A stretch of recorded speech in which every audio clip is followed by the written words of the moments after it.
This is day 2 of me putting my journal thoughts down. Um, so, if you missed yesterday, I was saying that I got the idea from a podcast to start writing my thoughts down every single morning, at least 3 pages.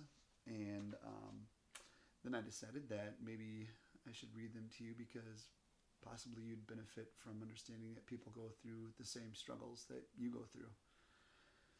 Um, and before I read this, actually, I want to say one more thing.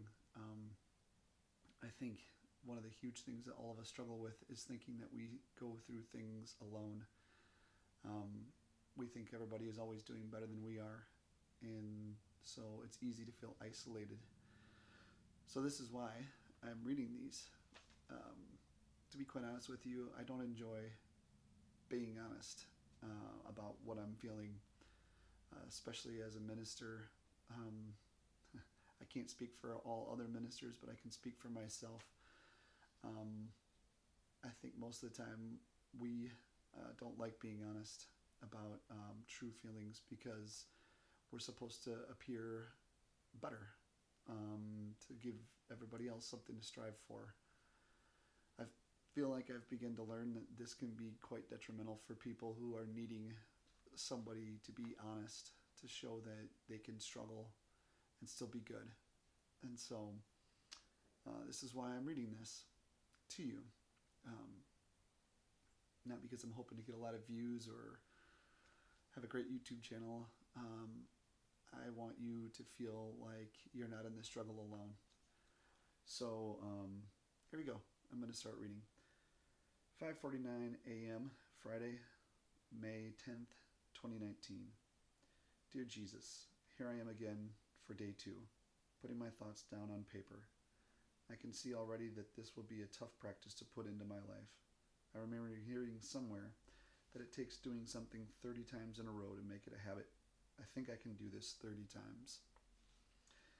So, several things have been on my mind the past 24 hours. The biggest is where I left off yesterday. I finished with I need to be healed. And I have to be honest here, I don't like how that leaves me feeling. Maybe it's pride saying this. It would seem to be that it goes to answer for how I'm feeling, or it seems to be the go to answer for how I'm feeling. I mean, who wants to see themselves as being sick? I wonder how you see me, Jesus. Do you see me as one who is sick, or as a sheep that is lost? And if lost, how you see me, and if lost is how you see me, then how much lost? I can't imagine it's healthy to see myself as lost. As I write this, I remember the words of the Bible. You see them as sheep being scattered abroad and having no shepherd. I don't want to be scattered sheep, but I don't mind knowing that I need a Savior. This brings me back to pride. So, do I suffer from the effects of pride? I can also look at the situation and call it fear.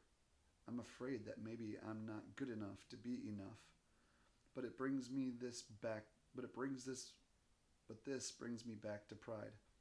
Why do I see myself as enough or not enough? I have a better question, one that allows me to take the focus off of myself and my struggles, of how good I am, and put it on to you. Why did you make it so difficult, God? I realize for so many reasons that this is a dangerous question. It can quickly lead me down a rabbit hole of bitterness and broken dreams. However, you could have made it easier to obtain the ability to capture one's dreams. As I write, Michael Jordan comes to mind. I remember he went through a time of not being able to constantly make free throw shots. It was his Achilles heel. Rather than just accept his skill deficit, he pushed harder and practiced even more until one day he could make a free throw blindfolded. I wonder, did Michael hate the extra hours of practice to be better at something he already loved? I would have to say no. Maybe my issue is that I am more in love with the idea of greatness than I am with the thought of being more of what this world needs.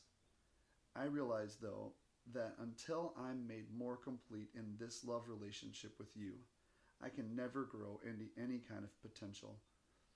It's like my love relationship with you is the passion in in my tank. It's what will give me the drive to do more and become more. And more importantly, it will keep any kind of bitterness at bay. This was the end of day 2. Um, Hopefully, you can feel like you can relate to some of this. Um, Again, I'm going to try to do this every single day. We'll see how it goes. But until I can make this a habit um, and really begin to push with all this, just bear with me as I learn to do this. So hopefully you have a great day, and God bless.